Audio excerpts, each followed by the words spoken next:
It was an attack that one of the world's best intelligence and security services did not see coming. Dozens of Hamas fighters infiltrated into Israel on October 7th as the Palestinian militant group launched a surprise coordinated attack, taking 150 people hostage, firing rockets from the Gaza Strip into Israeli towns, killing hundreds of people. Since then, Israel has declared a war on Hamas, the Islamist militant group that runs the Gaza Strip. It has retaliated by carrying out airstrikes, cutting off water and power supply to Gaza, and stopping food, fuel, and medicines from entering the Strip. Israel is at war. We didn't want this war. It was forced upon us in the most brutal and savage way. But though Israel didn't start this war, Israel will finish it. So why did Hamas launch an attack on Israel now? What appears to be its goal? And where is the Israel-Palestine conflict heading? To explain all this and more, I'll be joined by Johny, foreign editor at The Hindu. The latest Israel-Palestine conflict has already claimed hundreds of lives and wounded thousands.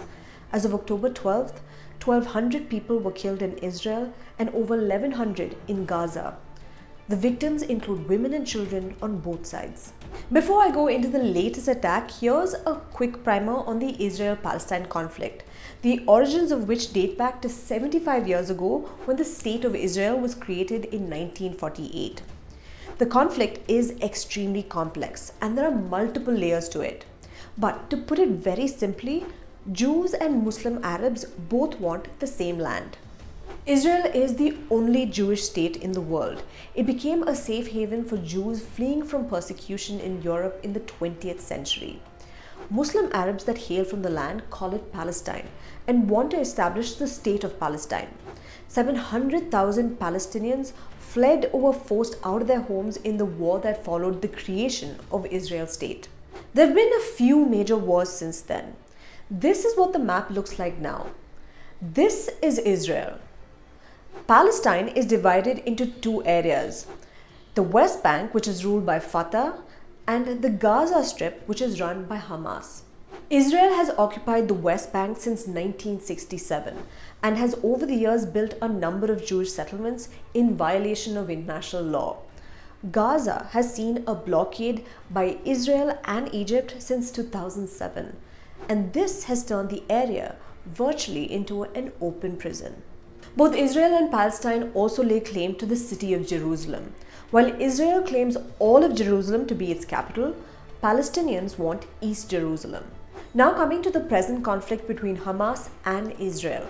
October 7th is being referred to as Israel's 9/11, with US President Joe Biden calling it the deadliest day for Jews since the Holocaust. Since Hamas took control of Gaza in 2007, there have been at least 4 wars with Israel, with the last being in 2021. And every time there's been a war, there have been heavy civilian casualties on the Gaza side. So why did Hamas launch a surprise attack on Israel now? What was their motivation? Listen to what Johny, foreign editor of The Hindu, had to say.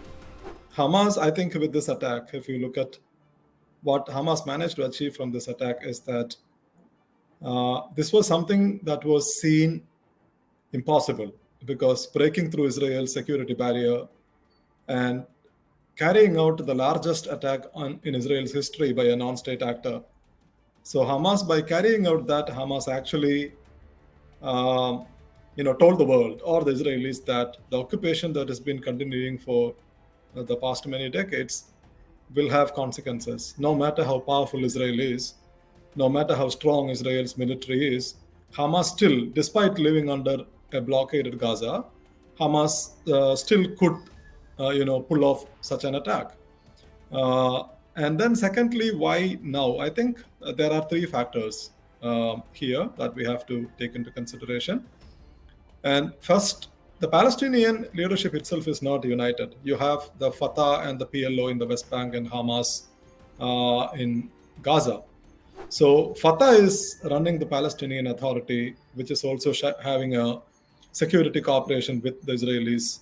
So Fatah is seen, the Palestinian Authority is practically a non-authority now. And this, besides issuing statements or calling for international help, running the Palestinian Authority. Fatah is not able to do much.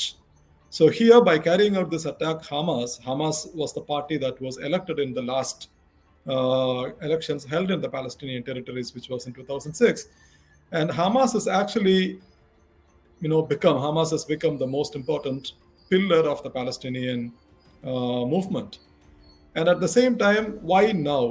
You can see that Israel has been going through a lot of troubles internally in recent months, because you have the farthest right government in Israel.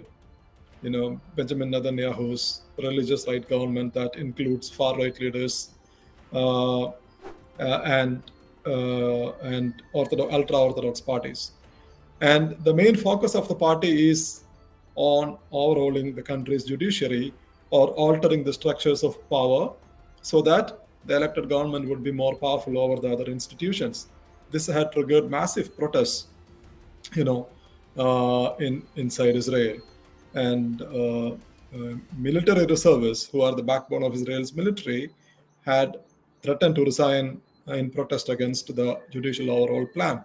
So Israel was seen weak internally. So Hamas might have thought that this is the moment. And the fact that Hamas managed to pull off the attack suggests that Hamas calculations worked, right? Because Israel has this very powerful intelligence agency, very powerful military, and Israel has set up surveillance across the Gaza border. Still, they didn't expect this to come. So that is one factor.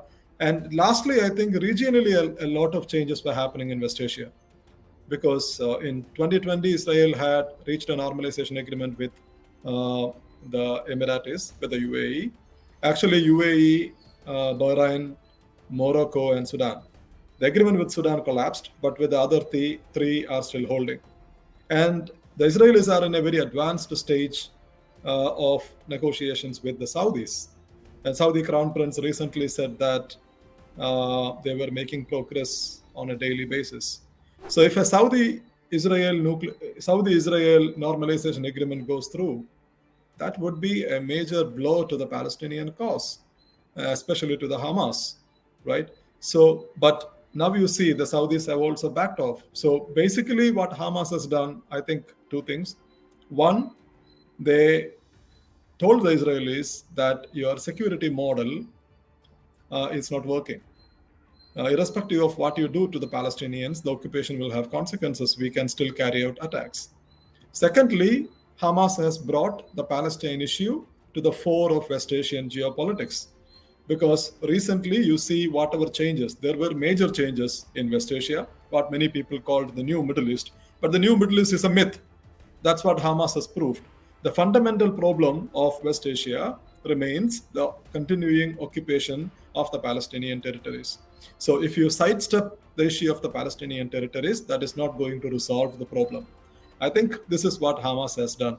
Israel's Prime Minister Benjamin Netanyahu has vowed to crush and destroy Hamas, which has been labeled a terrorist organization by the country and by its allies like the US and several European nations. So what exactly is Hamas's goal here?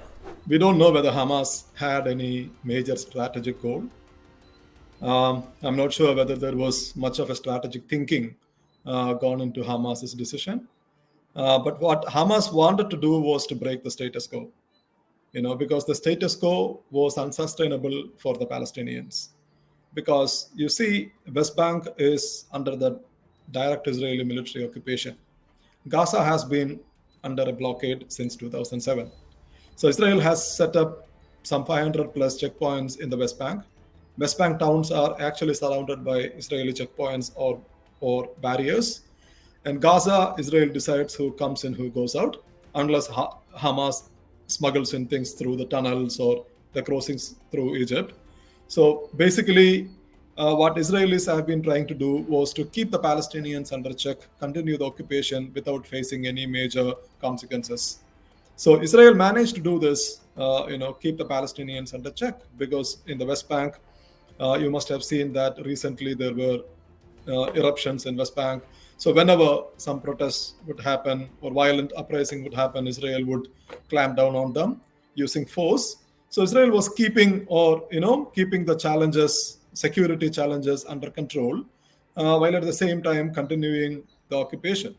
So this has become unsustainable for the Palestinians. So this attack actually breaks the status quo. The attack is telling the Israelis that the status quo is not sustainable, not only for the Palestinians, but also for the Israelis. So, this is also a wake-up call for the world, because most of the important powers had moved away from the Palestinian cause. They ignored the Palestinian cause. Of late, we were not hearing this at all. But now, what Hamas did was, this was the largest security crisis in Israel's history.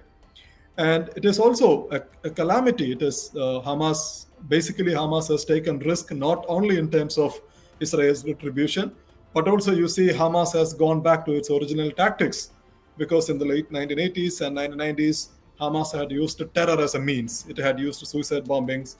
And in 2000s, Hamas had shown signs of moderation, moving away from a militant organization to an organization that runs the government of Gaza. But now, again, on October 7, Hamas has used indiscriminate violence against Israeli citizens. So Hamas has effectively gone back to its original tactics. So by doing this is a highly risky step. But effectively, I think Hamas has broken the status quo. So Hamas knew that the Israelis would retaliate. They would come to Gaza because they had done it in the past. But they have taken a calculated risk, maybe thinking that they will survive the Israeli attack and they will survive for a long term. Hamas's attack is being compared with the Yom Kippur War of 1973, when Egypt and Syria's troops attacked Israel. In fact, Hamas's surprise attack came a day after the 50th anniversary of the Yom Kippur War. But can Hamas really achieve what Egypt was able to do after the war, reclaiming the Sinai Peninsula from Israel following the signing of a peace treaty in 1979? Hamas refuses to recognize Israel, but has been demanding that Israel withdraw to its 1967 borders in exchange for a ceasefire. So is this really possible? So the comparisons between Yom Kippur and this attack is inescapable, because Israel was caught off guard this time, like it did in 1973, because there is a huge intelligence failure, right? Israelis didn't expect this to happen on October 7th. And Yom Kippur happened on October 6th, 1973, when the Egyptians and the Syrians, they were also planning this attack, coordinated planning. The Israeli intelligence failed to pick it up. The Israelis came to know about the war only when the war started. And initially, Israel was pushed back in the Sinai Peninsula, but later on, with help from the United States, they reclaimed the territories lost. But still, the attack and the huge military casualties remained a shock in Israel's collective psyche. So Israel realized that no matter how powerful we are, Egypt still remains a threat. And to neutralize that threat in the long term, you need to have some kind of an arrangement with the Egyptians. So this was rational thinking. And this actually led to the Camp David Agreement in 1978. Right, and in Camp David Agreement, as part of the Camp David Agreement, the Israelis made two major compromises. One, they agreed to sign a framework for peace agreement, which was the first time the Israelis actually recognized the idea of a Palestinian nationhood. And the framework agreement would lead to the Oslo process in 1993. And secondly, the Israelis agreed to give back Sinai Peninsula to the Egyptians. So the Egyptians took a huge risk in 1973 because they wanted Sinai back, and they got Sinai back.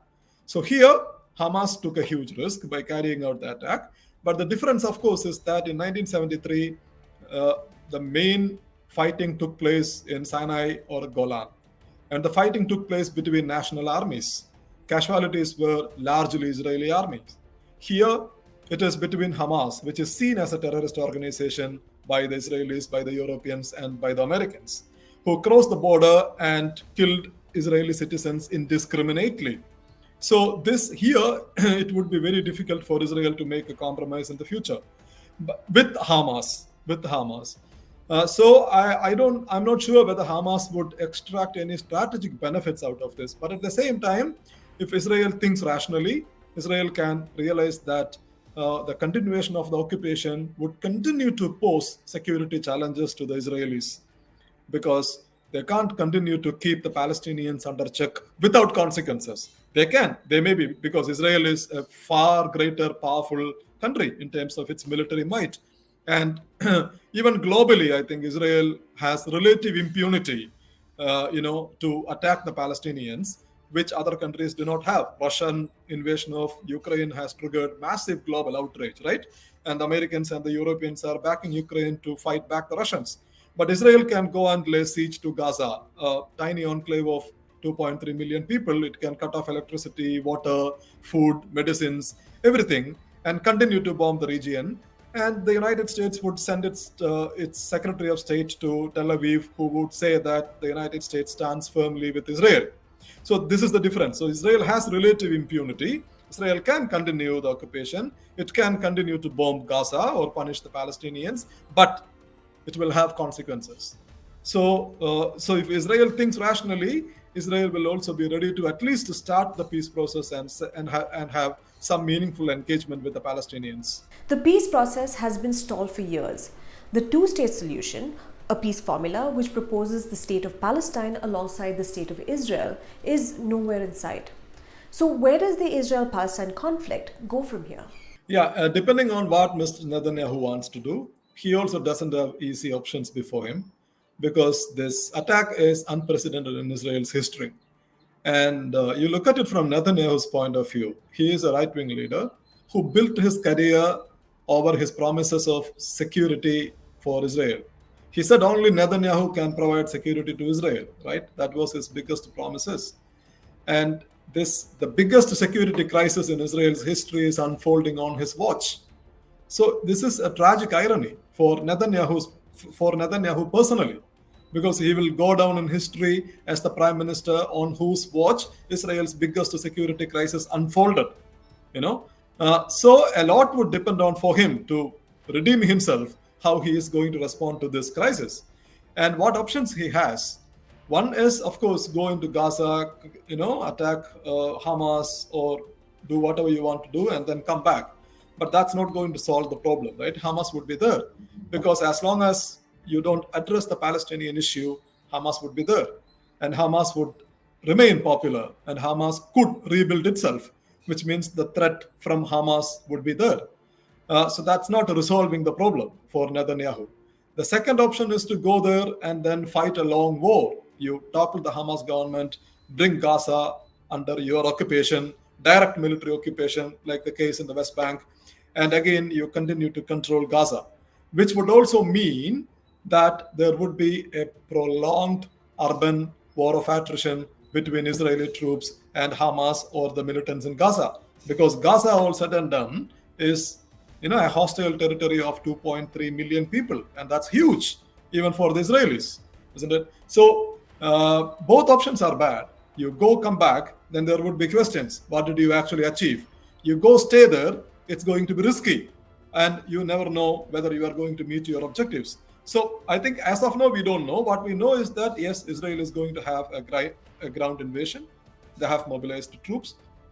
First, they would bomb Gaza. That's what they are doing now. They are leveling buildings, cut off electricity, everything, water supply, food, medicines. They have sealed the border. They have bombed even the Egyptian crossing so that nobody gets out. Nobody can leave Gaza Strip. And then once the bombing campaign is over, or once the Israelis think that they have achieved whatever they wanted to achieve through the bombing operation, they would start the ground invasion. That's happening. How long it would go on, we don't know. But whether it is a short-term operation or a long-term invasion, I think there are no good options available even for the Israelis here. Palestinians, it's even worse. While the US, UK, France and Germany have condemned the attack on Israel, Prime Minister Modi took to X to say that India stands in solidarity with Israel. But the Prime Minister's statement is unsurprising, because India has built very strong ties with Israel under this government. India's position has also changed, because if you look at India's position, India has traditionally been a vocal supporter of the Palestinian cause. And in 1992 or 1993, India establishes full diplomatic relationship with Israel. Ever since, India has built very strong ties with Israel without compromising on its Palestinian position. So India's position was that India supports the creation of an independent Palestinian state based on the 1967 border, with East Jerusalem being its capital. This was India's position. And this is in line with King Abdullah's peace plan of 2002 and successive Indian governments, whether it is Narasimha Rao government, Vajpayee government, United Front government, or Manmohan Singh government, they all had taken this position. I remember I had covered President Pranab Mukherjee's visit to Jordan, Israel, and Palestine.